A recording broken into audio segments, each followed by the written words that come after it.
Muy buenos días, amados. Un gusto de vernos nuevamente en este domingo 6 de diciembre del año 2020 y ya se nos va el año. ¿Escuchan esta música? Voy a ponerla un poquito más fuerte.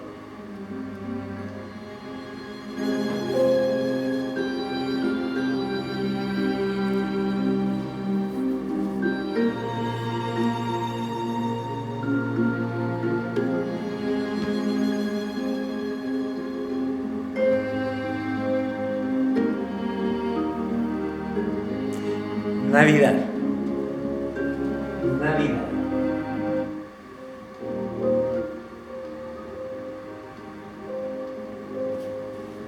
Tal vez este año tengamos que celebrar de una manera diferente. Menos viajes, tal vez las puras familias, pero es una celebración que no podemos dejar de celebrar y de sentir también, tal vez en este año de una manera muy especial. La Navidad no solo es salvación, no solo es fiesta, no es solamente regalos, ¿no? En verdad, Navidad es de nacimiento, el nacimiento de Dios mismo que irrumpió en la tierra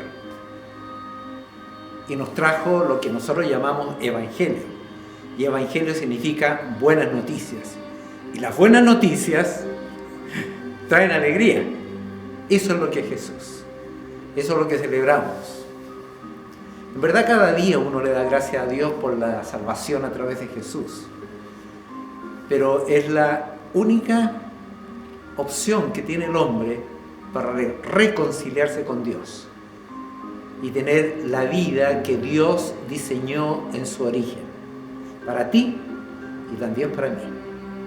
Bienvenido a este domingo 6 de diciembre. Vamos a estar conversando en el día de hoy, tal vez respondiendo muchas preguntas que algunos de ustedes me han hecho. Y yo les agradezco, porque tener dudas o tener preguntas sobre la religión, sobre Dios, sobre el mundo, sobre el hombre, sobre el pasado, sobre el presente, sobre el futuro, son válidas. Tal vez no podamos dar respuestas 100% de acuerdo a la Biblia a todas esas preguntas, pero creo que a las fundamentales, a las necesarias, sí podemos dar respuesta a través de la palabra de Dios. Así que hoy día me voy a dedicar a responder algunas de esas preguntas, porque son muchas preguntas, pero si no alcanzamos hoy, entonces a lo mejor podemos tomar el próximo domingo también para responder esta pregunta que creo que no solamente inquietan a quienes me la hicieron, sino a muchas personas. Cuando empezamos a interesarnos un poquito más profundo respecto a la religión cristiana. Antes de tener un momento de oración para ir al estudio directamente, les recuerdo que especialmente a los hermanos de aquí de nuestra iglesia en Estados Unidos, ustedes pueden escuchar y si quieren pueden venir de allá, donde estén. Este domingo no vamos a tener reunión aquí en el templo, pero el próximo domingo 13, en principio, sí vamos a tener nuestra reunión presencial. No vamos a tener la clase de escuela dominical a las 9:30.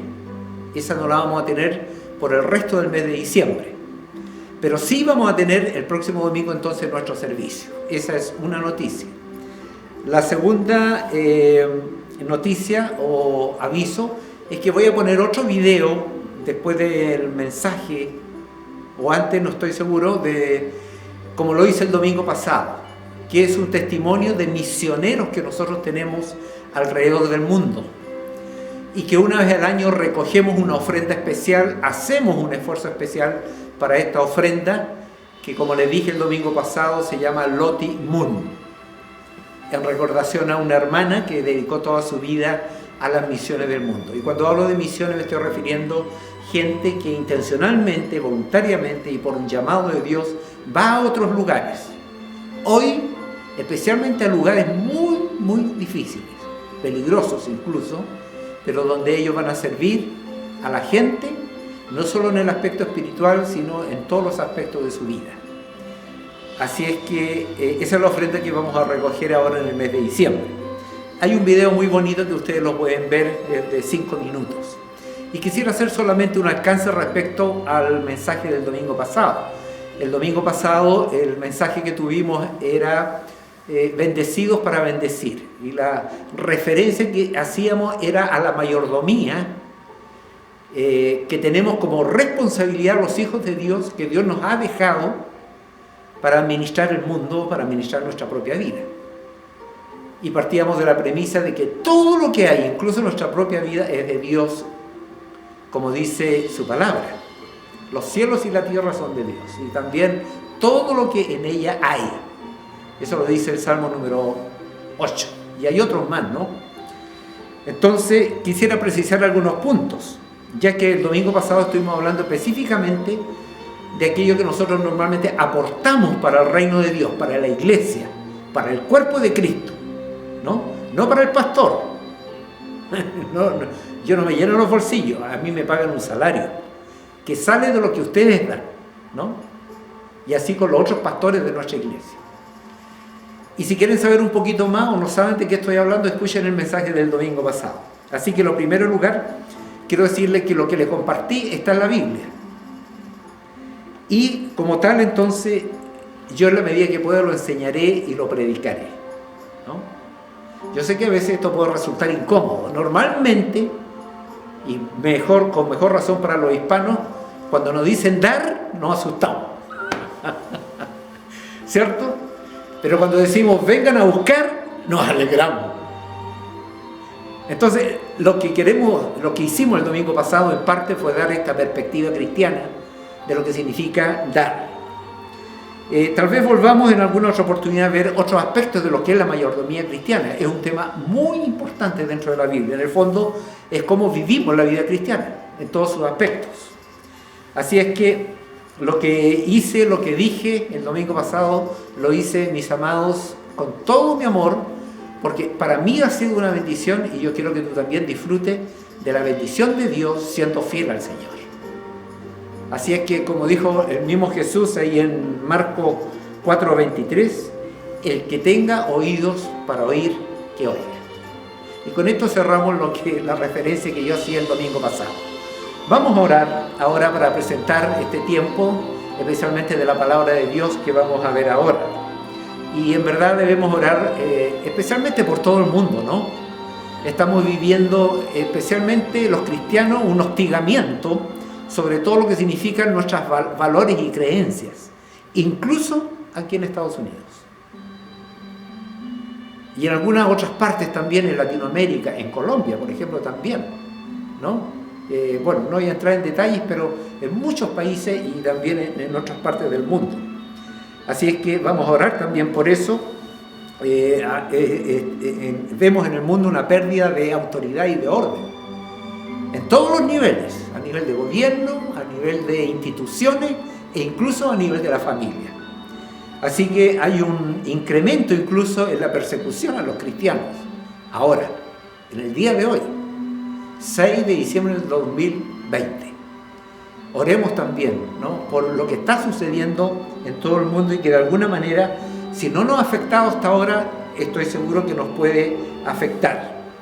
Y eso que nos muestra que el hombre simplemente no quiere considerar o se ha olvidado de Dios. Romanos capítulo 1 y 2 se lo sugiero, que habla muy bien de lo que es el hombre respecto a Dios. Hemos desconocido o hemos dejado afuera a Dios de nuestra vida. Y cuando eso sucede, mis amados, es caos.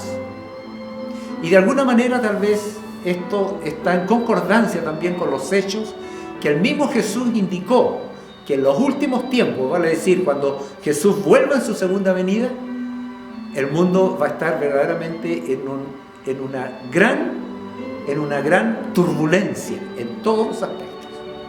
Pero de todas maneras debemos orar por eso, para que nosotros, tú y yo, podamos estar fieles y constantes en el Señor. Oremos entonces antes de ir a responder esas preguntas que les mencioné. Oremos. Amado Dios, queremos entregar este tiempo en esta mañana y entregar este tiempo en que sentimos esta melodía de recordar la alegría del Evangelio, la alegría de la venida, del amor tuyo expresado en la vida de Jesús. Gracias, Señor, porque tú nos enviaste a alguien para rescatarnos, para pagar nuestra deuda que teníamos contigo. Bendito Dios, tu mensaje es maravilloso. Tu mensaje es alegría. Tu mensaje es paz. Y cuando tú llegas al corazón del hombre, cuando tú has llegado a mi vida y a la vida de todos mis amados hermanos y amigos, Señor, en sus vidas, y tú eres el que dirige sus vidas, tú nos traes, Padre amado, la esperanza, la paz, el sosiego, la esperanza. Bendito Dios, gracias por que podemos recordar esta fecha tan amada por todos tus hijos a través del mundo. Lo recordamos en acción de gracias y en alabanza. Te alabamos, Señor, porque tú te has dignado mirarnos con tu gran amor a través de Jesucristo. Entregamos este tiempo en tus manos, Señor, para que tú nos bendigas y alimentes nuestro espíritu de acuerdo a la necesidad de cada uno de nosotros. Te lo pido y te lo ruego en el nombre de Jesús. Amén. Amén. Vamos a ir entonces perdonen la introducción muy larga, pero vamos entonces a responder algunas preguntas que ustedes me han formulado.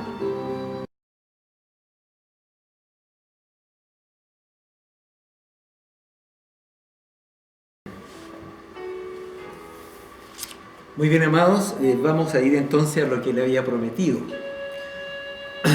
Tener dudas respecto a cosas tan importantes en verdad no es malo, ni tampoco es una irreverencia, ¿no? Hacerse preguntas sobre Dios, sobre el futuro, de dónde vine, qué estoy haciendo aquí y a dónde voy. Esta pregunta se la ha hecho el hombre a través de toda la historia del hombre. Y no es malo. Yo incluso aliento que la gente haga preguntas, ¿no? Y no se quede simplemente con el dicho, bueno, yo lo creo porque lo creo. En la doctrina cristiana tiene fundamentos muy sólidos, por lo tanto es muy bueno conocerlo. Entonces, y como decía adelante, no hay respuesta para absolutamente todos los interrogantes tal vez que tú puedas tener. Pero las respuestas fundamentales para la vida del hombre están dadas en la Biblia. Y el hombre simplemente la ha desconocido. Podríamos citar muchos ejemplos. Tal vez una de las cosas más lindas, por ejemplo, o de las profecías. La profecía, cuando digo profecía en este caso, es predecir algo que va a pasar en el futuro respecto a Jesús. Si ustedes ven en el Antiguo Testamento, 600, 700 años antes que Jesús naciera, las profecías pero son increíbles. En cuanto al detalle y a la oportunidad en que esas profecías se iban a cumplir. ¿En quién? En Jesús. Basta ver el libro de Isaías. Si ustedes leen capítulo 55... y por ahí 54, 56 y otros textos de la Biblia nos hablan de cómo todas estas profecías inspiradas por Dios y escritas por hombres en la Biblia luego o con los años se cumplieron. Entonces vamos a ir directamente entonces a algunas de las preguntas que ustedes me han hecho. Algunos me las han escrito por correo, porque ahí en el video aparece mi correo y me las han formulado. Y yo creo que puede ser entonces la pregunta que muchos a lo mejor de ustedes tienen también. Y les señalo algunas, no las vamos a responder todas hoy día tal vez. Por ejemplo, además de la Biblia, alguien preguntó, ¿debemos guiarnos por otros libros también? Es una pregunta interesante, ¿no? Además de la Biblia, ¿debemos guiarnos por otros libros también? ¿Salva el bautismo? La ceremonia del bautismo. ¿Es bíblico el bautismo de los niños? ¿Creación espontánea o diseño inteligente? Esto respecto a alguien me la preguntó respecto a la creación, al mundo en el cual vivimos. Entonces yo la pregunta la formulé, ¿creación espontánea o un diseño inteligente? ¿Qué hay de las tradiciones? Algunas tradiciones son bíblicas, debemos seguirlas, hacerlas, practicarlas. ¿Puedo pedir algo a través de los santos o María? ¿Quién sana? ¿Un santo? ¿Yo, el pastor, el sacerdote? ¿Quién sana? ¿Ascendió María al cielo? ¿Cuántos dioses hay? ¿El Dios de los cristianos es el mismo Dios que en otras religiones? ¿Todos se salvarán? ¿Es posible salvarse después de morir? ¿Me puedo salvar porque soy bueno? Si hay un juicio final, Dios igual me aceptará porque Él es amor. Esta es una afirmación que algunos hacen. Bueno, hay muchas más, pero vamos a ir respondiendo algunas. Tal vez no con el detalle que yo quisiera, pero por lo menos le voy a dar una idea y tal vez algunos consejos después también sobre esto mismo.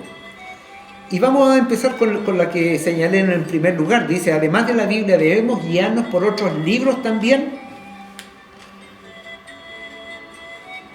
Bueno, para los cristianos la única regla de fe y práctica es la Biblia. Ahora, podríamos hablar de la Biblia probablemente tal como libro, pero ese es otro tema. Hay un libro por ahí que se llama Comprendamos cómo vino la Biblia a nosotros. Y hay muchos libros que hablan de cómo llegamos a tener esta Biblia. Pero básicamente, digamos, es un libro que tiene 40 autores humanos, pero un solo escritor. O al revés, tenemos 40 escritores o seres humanos que vivieron en distintas épocas y distintos momentos, pero un solo autor, que es Dios. Y podríamos decir mucho más de la Biblia. Pero para los cristianos y para nosotros, para la iglesia donde yo participo, hay muchas iglesias que así lo creen, la Biblia es la única regla de fe y práctica. ¿Y por qué lo digo? Porque hay otras religiones que además de la Biblia tienen otros libros adicionales. Entonces, a Dios, ¿cierto?, en su infinita providencia de amor, Él dijo, aquí le estoy dejando a ustedes el libro por el cual ustedes deben guiarse. Entonces, no importa lo que tú creas, lo que yo crea, lo que diga el libro que escribió esa persona, que el otro libro que escribió la otra persona, no, todo al final debe venir a compararse, a verse, a ver si la Biblia, obviamente, ¿cierto?, lo refrenda, lo acepta, o simplemente dice, ¿sabe? Eso no es una creencia que está dentro de los principios que aparecen en la Biblia. Porque la Biblia tampoco es un libro de un recetario, ¿no? Que dice, haga esto, usted crea esto, usted no haga esto. No, no es eso. La Biblia, si bien establece algunas de esas cosas, pero en general le establece principios, valores, que son permanentes en el tiempo y para toda la humanidad. Y en todo, para cumplirse en cualquier momento. No solo ayer, sino también hoy y en el día de mañana. Es un libro viejo, pero es un libro actual. Por lo tanto, la Biblia tiene otros libros para sustentar su fe. Perdón, hay otras denominaciones o hay otros que se señalan como cristianos y dicen, bueno, nosotros también tenemos otro. Además de la Biblia tenemos otro libro. Y le menciono claramente uno, los mormones. Los mormones tienen el libro del mormón. Y para ellos casi es más importante que la Biblia. Entonces, ahora, los cristianos nos guiamos por la Biblia únicamente. De ella extraemos todo lo que vivimos, compartimos, la doctrina, los fundamentos de nuestra fe, los descubrimos, los encontramos a través de la Biblia. Ahora, los mormones, por ahí en el año 1870 y tanto, obviamente hubo alguien que dijo, bueno, aquí hay otra revelación de Dios. Para los cristianos, la Biblia es el único libro y es la revelación que Dios dejó. Además de la revelación de Jesucristo mismo como persona que celebramos ahora en diciembre, Él dejó este legado. Entonces ahí tenemos dos pilares en los cuales nosotros afirmamos lo que creemos. No es algo que a mí se me ocurrió, no es una invención humana. Es Dios mismo actuando a través de hombres que dejaron, inspirados por Dios, dejaron la palabra de Dios. Por lo tanto, si yo escribo otro libro diciendo que, mira, aquí hay otra revelación, eso no está de acuerdo con la Biblia. No está de acuerdo con la Biblia. Más todavía si rompe, porque yo puedo escribir un libro relacionado con la Biblia, pero podría escribir un libro en contra de la Biblia, ¿no? Juan 20:31, les menciono este pasaje. Mire lo que dice Juan 20:31. Seguramente ustedes lo han escuchado, pero dice lo siguiente. Dice así: pero estas se han escrito, la Biblia, para que ustedes crean que Jesús es el Cristo, el Hijo de Dios, y para que al creer en su nombre tengan vida eterna. Ahora, estas cosas se han escrito. Este es el testimonio que yo les dejo y que es suficiente para que ustedes puedan conocerme. Entonces, además de la Biblia, ¿debemos guiarnos por otros libros también? Mi respuesta sería no. Yo puedo leer libros de inspiración cristiana, pero al leerlo también debo ser de alguna manera crítico para que no contradiga lo que dice la Biblia. Tal vez en esto ustedes en alguna respuesta me pueden encontrar intolerante, ¿no? Bueno, encuéntrenme intolerante, porque hay algunas cosas que como cristiano uno no puede transar. Otras cosas tal vez sí, pero respecto a la Biblia, a lo que es la Biblia, la palabra, la voz de Dios, yo no voy a transar.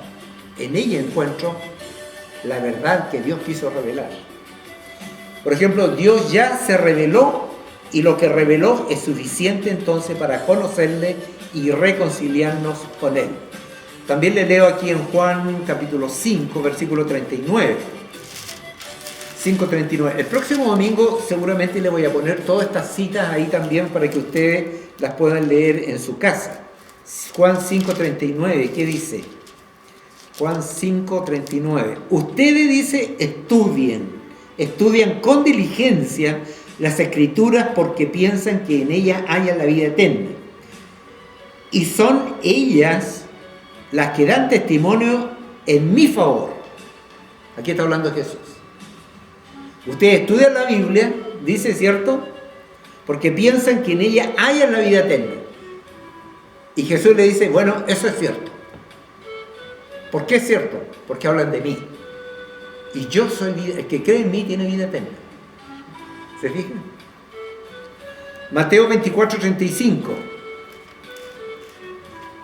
Dice así: el cielo y la tierra pasarán, mas mi palabra no pasará. El cielo y la tierra pasarán, mas mi palabra no pasará. ¿Qué significa esto? Todo puede pasar, nosotros podemos morir, etcétera, etcétera, pero todo lo que yo he puesto en la Escritura se va a cumplir. Lo que yo he diseñado en el pasado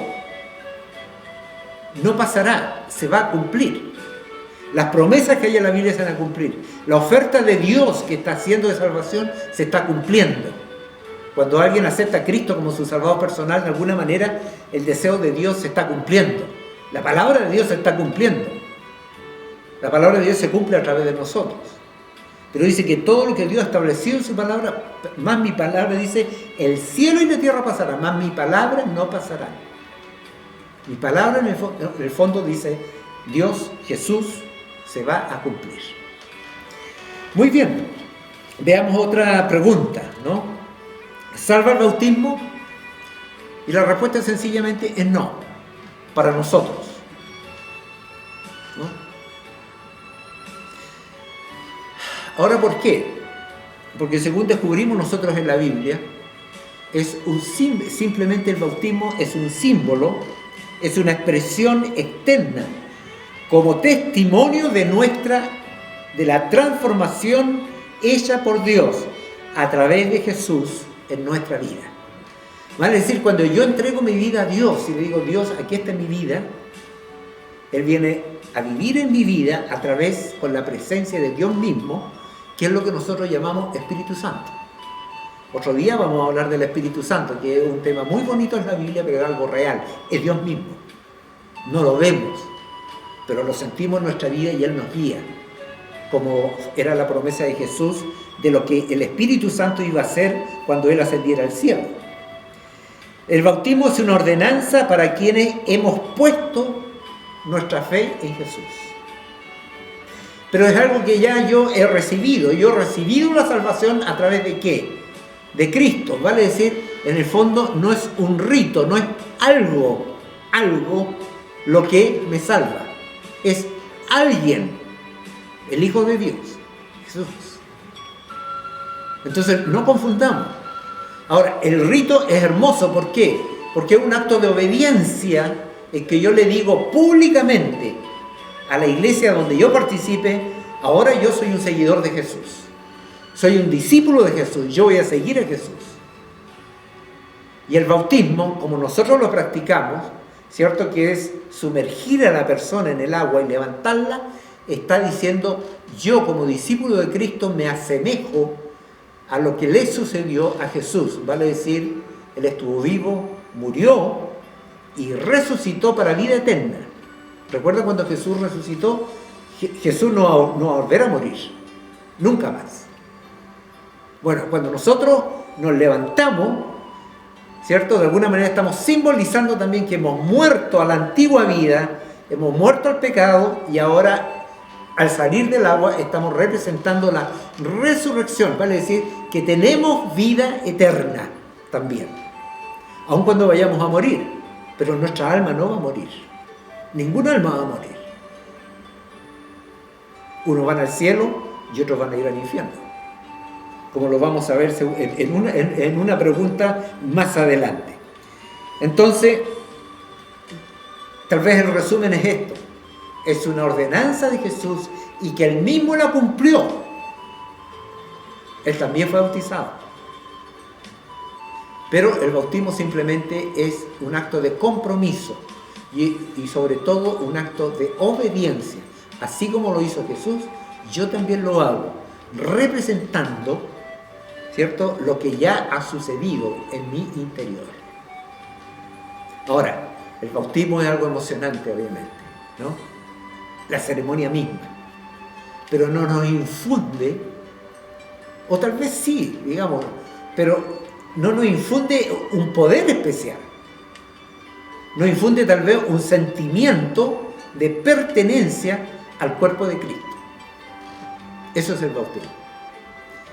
Y repito lo que dije antes, el bautismo entonces no nos salva algo, porque si fuera así, por ejemplo, las personas de la Iglesia Católica, que la mayoría de la gente que participa aquí viene, digamos, con esas raíces, ellos piensan que simplemente por haber cumplido una serie de ritos, siendo parte de la Iglesia Católica, ellos ya van a morir y van a ir con el Señor. Le tengo una mala noticia. Eso no es lo que dice la Biblia. No es lo que dice la Biblia. Bueno, podríamos profundizar en esto, pero no es el instante tal vez para hacerlo. Y si quedan con duda, hay que buscar a alguien o me escriben otro correo y seguimos conversando. Vamos a otra.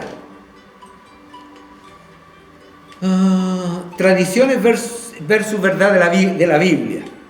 Marcos 7:15. Sobre las tradiciones. La tradición es algo, ¿cierto?, que se traspasa de generación en generación. Ahora, dentro de la iglesia cristiana, nosotros tenemos algunas celebraciones que algunas son bíblicas, otras no son bíblicas. Entonces, lo que prima aquí es preguntarnos si esa tradición contradice el mensaje de la Biblia. Si lo contradice, no hay que hacer esa tradición. Si no la contradice y no afecta la verdad bíblica, ni afecta mi vida, yo puedo celebrarla. Por ejemplo, nosotros hacemos, aquí habla de casamiento en la Biblia, pero nosotros hacemos una ceremonia con traje de novia, hacemos la fiesta, etcétera, etcétera. Bueno, en ninguna parte de eso está en la Biblia, pero es una hermosa tradición. ¿Afecta mi fe? No. ¿Contradice algún principio de la Biblia? No lo contradice. Por lo tanto, es una buena tradición. La tradición del anillo. Y así podríamos señalar muchas tradiciones. De hecho, los judíos, ¿cierto? Ellos tienen muchas fiestas que celebran, hasta el día de hoy. Pero había una fiesta en la cual Jesús participó, que era la fiesta de la dedicación, o el Hanukkah, que le llaman los judíos en el día de hoy y que la celebran, o la fiesta de las luces. Ahora, esta no era una fiesta establecida en la Biblia, como aquellas que deberían recordar los judíos por siempre. Pero sin embargo, Jesús participó de esta fiesta. ¿Y por qué? Era la recordación simplemente de una invasión, o no era una invasión sencillamente, sino que un grupo fue a destruir el templo de Jerusalén y lo profanaron. ¿Y cómo lo profanaron? Matando un cerdo en el altar. Y ustedes saben que para los judíos el cerdo es un animal inmundo y no lo comen, ¿no? Hasta el día de hoy. Así que tengan cuidado si invitan a un amigo judío a la casa. Por respeto a su creencia, obviamente no hay que hacerlo. Entonces ellos celebraban esta fiesta de las luces o de la dedicación. Vale decir, ellos hicieron, después que expulsaron a esta gente, donde mataron un cerdo y profanaron el templo, hicieron una rededicación del templo. Y esta es la fiesta que se llama de las luces o de la dedicación, o en hebreo el Hanukkah. Ahora Jesús participó de eso también, era una fiesta, ¿no? Hay un pasaje en la Biblia, varios pasajes. Por ejemplo, Marcos 7:5 dice lo siguiente: ¿por qué no siguen tus discípulos la tradición de los ancianos en vez de comer con las manos impuras? Ahora, ese era un rito. Y aquí está que le dicen a Jesús: mira, tus discípulos están rompiendo la tradición que nosotros siempre hemos tenido. Ahora, Jesús en general elevó todo por sobre la tradición. Mateo 7:8: ustedes han desechado los mandamientos divinos y se aferran, dice, a las tradiciones humanas.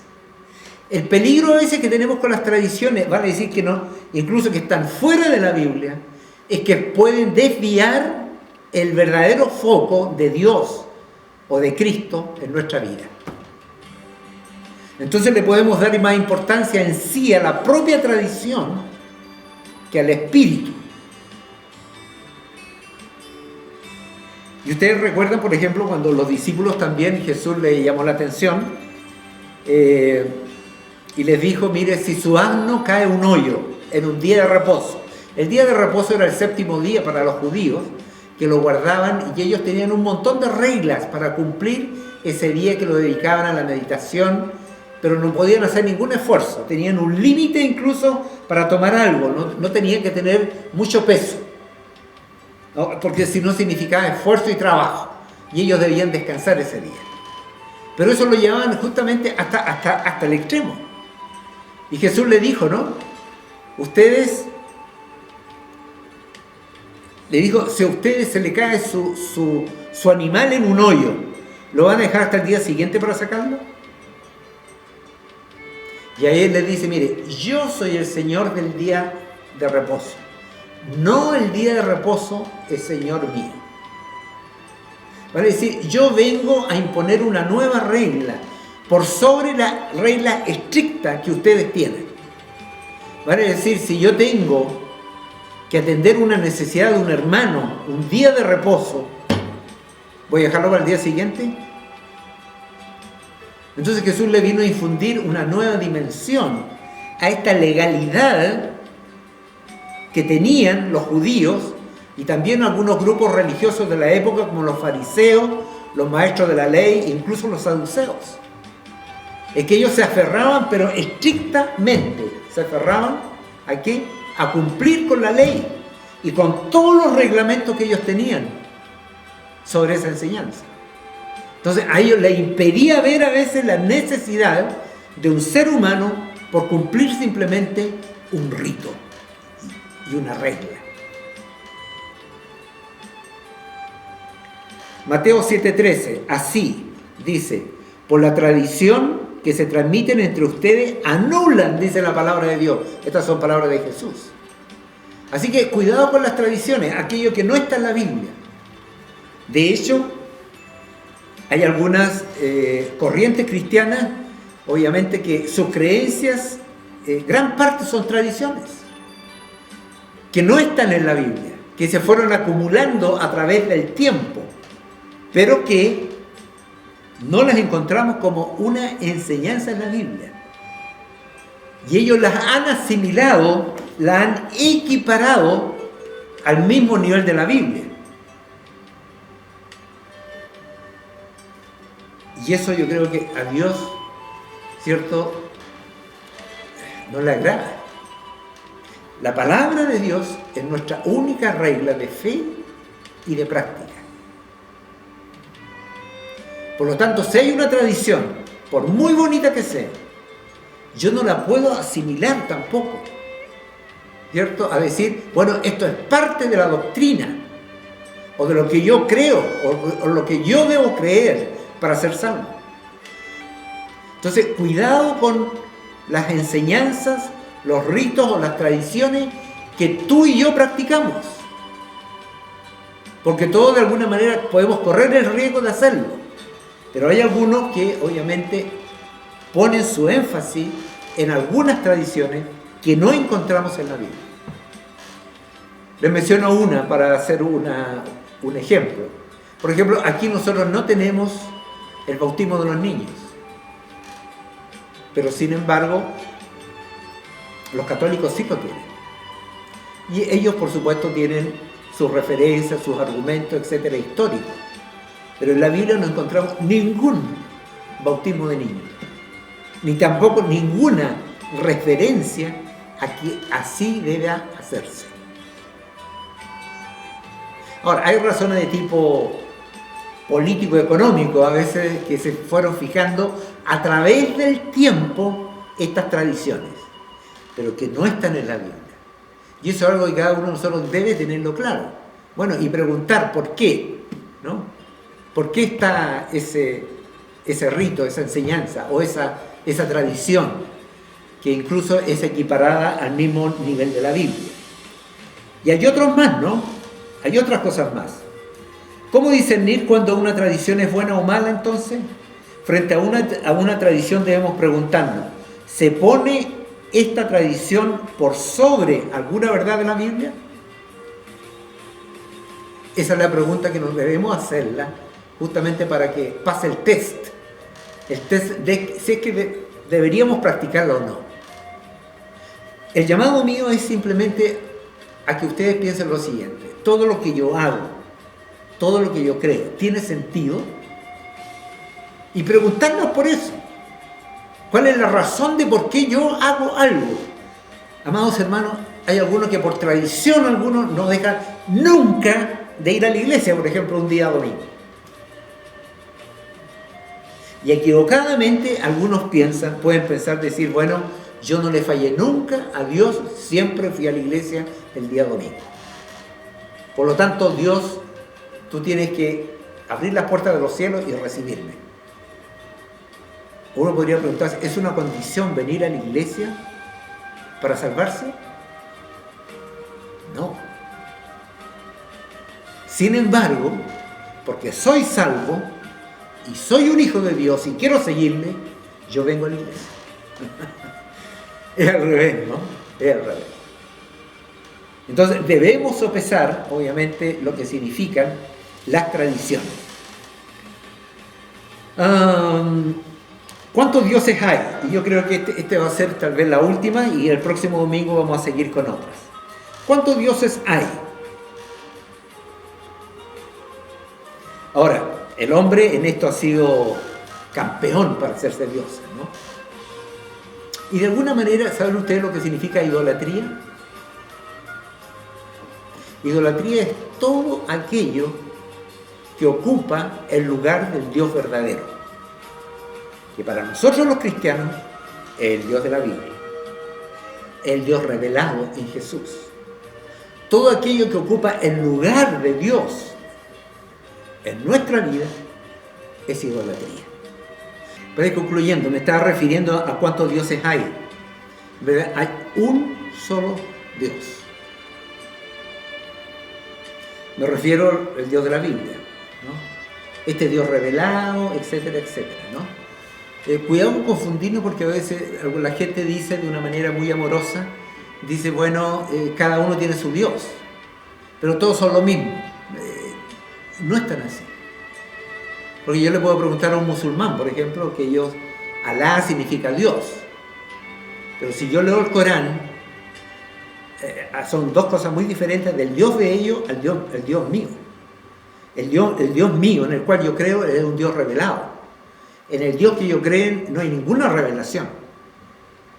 Excepto, según Mahoma, ¿cierto? Se le reveló Dios, el Dios de ellos, Alá, le reveló a Mahoma el Corán.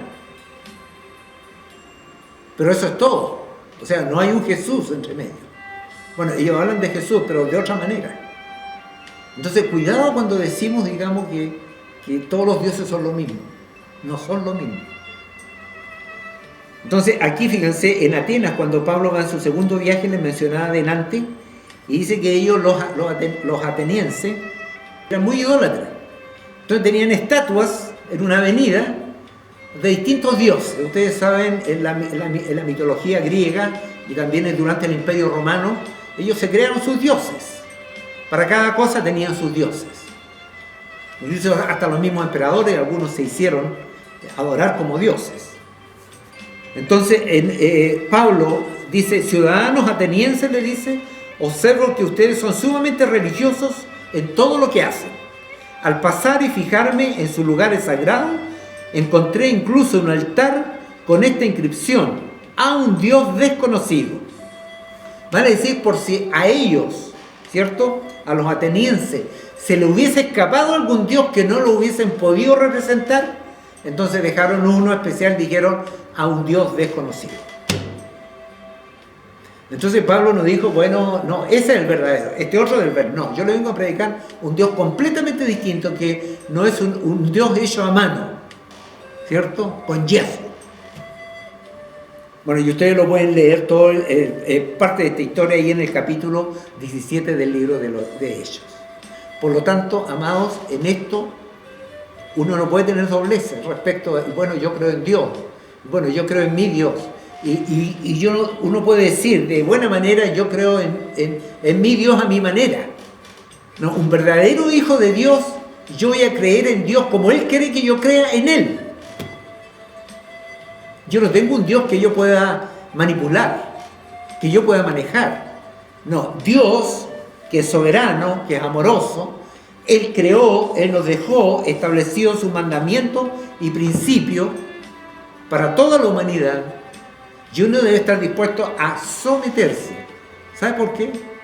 ¿Por obligación? No. Voluntariamente. ¿Por qué? Porque es bueno. Porque es alegría. Porque es una buena noticia. Es porque yo me reconcilio con mi Creador. Es porque yo puedo tener las promesas de Dios. De ella la más linda, la vida eterna. Amados, yo sé que, hicimos 2 o 3 preguntas. El próximo domingo vamos a seguir con otras preguntas para que ir ilustrando estas verdades en las cuales creemos. Permítame ahora orar por ustedes y despedirnos, y que este mes sea un tiempo hermoso para su familia. Vamos a orar también por las necesidades que tenemos cada uno de nosotros. Oremos. Amado Dios, en esta mañana queremos despedirnos buscando, Señor, tu dirección, tu bendición en la vida de cada uno de nosotros. Señor, tú sabes que tenemos tantas preguntas que hacernos, pero gracias porque a través de tu palabra, Señor, tú has dejado la respuesta apropiada y suficiente para que nosotros entendamos, Señor, lo que tú quieres de nosotros. Gracias, Señor, para aquellos que somos tus hijos, que podemos orar y pedirle, Padre nuestro que estás en los cielos. Señor amado, te rogamos que tú en este mes especialmente puedas traer la alegría y la felicidad, no solo por un día para recordar el día 24 de la noche, sino siempre, Señor. Gracias porque la Navidad ha llegado a mi vida para siempre. Cada día es Navidad, porque tú vives en mi vida, porque tú vives en la vida de cada uno de tus hijos. Señor, gracias porque tú has sido suficiente en nuestra vida para completarla y porque alrededor de la verdad de Jesucristo, Señor, podemos construir y hemos construido nuestra vida. Bendito Dios, yo te pido por las necesidades de todos aquellos que están escuchando esta palabra en esta mañana.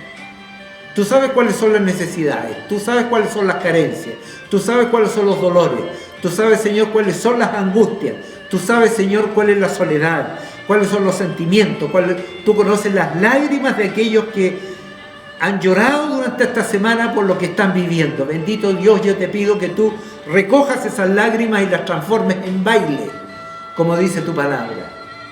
Transforma ese lamento en baile, Padre amado, en la vida de todos aquellos que están escuchando este mensaje. Bendito Dios, y dentro de cualquier circunstancia, Padre amado, que estemos viviendo, permite que tengamos siempre un cántico de alabanza y de gratitud hacia ti, por lo que la herencia maravillosa que tú nos has dejado, y por sobre todo porque podemos llamarte Padre. Gracias, Señor. Trae tu bendición a la vida de cada uno de nosotros. Te lo pido y te lo ruego todo, en el nombre de Jesús. Amén. Amén. Un gusto de haberles visto en este domingo. Que el Señor les bendiga. Y si Dios así lo permite, nos vemos el próximo domingo.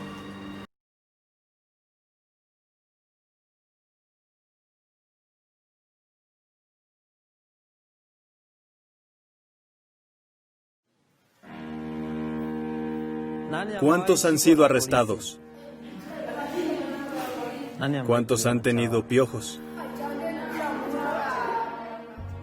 ¿Cuántos han dormido con hambre? Y díganme ahora, ¿cuántos de ustedes han sufrido abuso sexual? Adelante, no serán juzgados. Siempre que salía con los niños, la gente se acercaba a decirme, estos muchachos son peligrosos, te asaltarán, no deberías estar aquí. Son menospreciados por todos. Poca gente entiende que ellos solo son niños normales forzados a vivir en las calles, en circunstancias diferentes. Nadie los ama. Los insultan abiertamente, abusan de ellos y los marginan. Muéstrales amor y te responderán con amor. Muéstrales una mala actitud y te rechazarán. Son solo niños.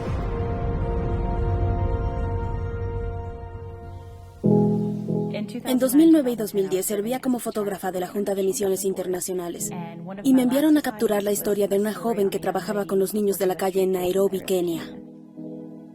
Me pasaba desde las 4 de la mañana hasta las 10 de la noche con un grupo de 20 niños, conociéndolos y escuchando por qué estaban en las calles. Y todo este tiempo pensaba, pobres, el Señor va a llamar a alguien a trabajar con ellos. Alguien tiene que venir a hacer algo. Finalmente dije, Señor, ¿me estás llamando a mí a trabajar con estos niños? Y sentí paz, como si supiera que eso estaba llamada a hacer. Esperamos recibir a 13 niños en el albergue esta mañana y rescatarlos de las calles. ¿Estás listo? Sinceramente trabajé muchos años en las calles de Nairobi y al no tener un lugar a donde llevar a los niños solo los conocía y los ayudaba en lo poco que podía. El hecho de que Dios proveyera el albergue y nos diera la oportunidad de rescatar niños de las calles y hacer una verdadera diferencia en su vida es muy emocionante. La vida ya no será igual para estos niños.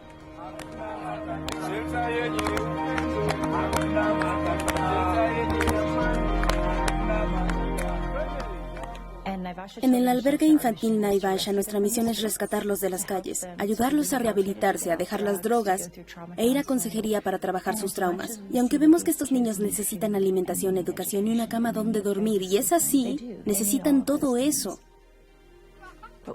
Lo que en realidad les falta es el amor de su familia. Necesitan pertenecer a algo y ser cuidados. Necesitan saber que son amados. Les mostramos ese amor a través de los trabajadores sociales. Se lo mostramos señalando el amor de Cristo y regresándolos a su familia, donde pertenecen, con gente que los ama. Uno de nuestros trabajadores sociales, Elfas, Se pasa horas buscando a alguno de estos niños perdidos que desee tener una nueva vida. No solo Elfas, todos los trabajadores sociales del albergue son increíbles. Van a las calles cada día y cada noche. Conocen a los niños, escuchan la historia de por qué andan en las calles y qué pasó en su familia, y les ofrecen una salida. Hablo con ellos y les hago entender que a pesar de todo lo que están pasando, hay esperanza y hay alguien a quien le importas. Por eso estoy aquí. He visto suficientes orfanatos y he trabajado en suficientes organizaciones para saber que el mejor lugar para cualquier niño es su familia. No solo los dejamos en su casa, pasamos mucho tiempo con su familia para averiguar qué llevó a ese niño a las calles. Fue la influencia de sus compañeros, fue la pobreza en casa. Luego dedicamos mucho tiempo para trabajar en ese asunto con su familia. A cada niño regresado a casa se le da seguimiento hasta que cumple los 18 años o hasta que termina la escuela, solo para asegurar que no regrese a las calles, que todo esté bien, que tenga suficiente comida, que vaya a la escuela. Ellos invierten su vida en estos niños. Estoy seguro de que estos niños, si se les da la oportunidad y un lugar para hacer su vida, van a cambiar y a formar una mejor generación para el futuro. Solo quiero decir sinceramente gracias. Debido a los Bautistas del Sur puedo estar aquí y el albergue puede seguir funcionando. Puedo servir de esta forma, gracias a sus contribuciones a la ofrenda de Navidad Lottie Moon y al programa cooperativo. Es un milagro ver a un niño que estaba viviendo solo y sin esperanza en las calles reunirse con su familia. Este es el modelo que funciona. Esto es lo que ayuda a regresar a los niños a su casa, donde deben y quieren estar.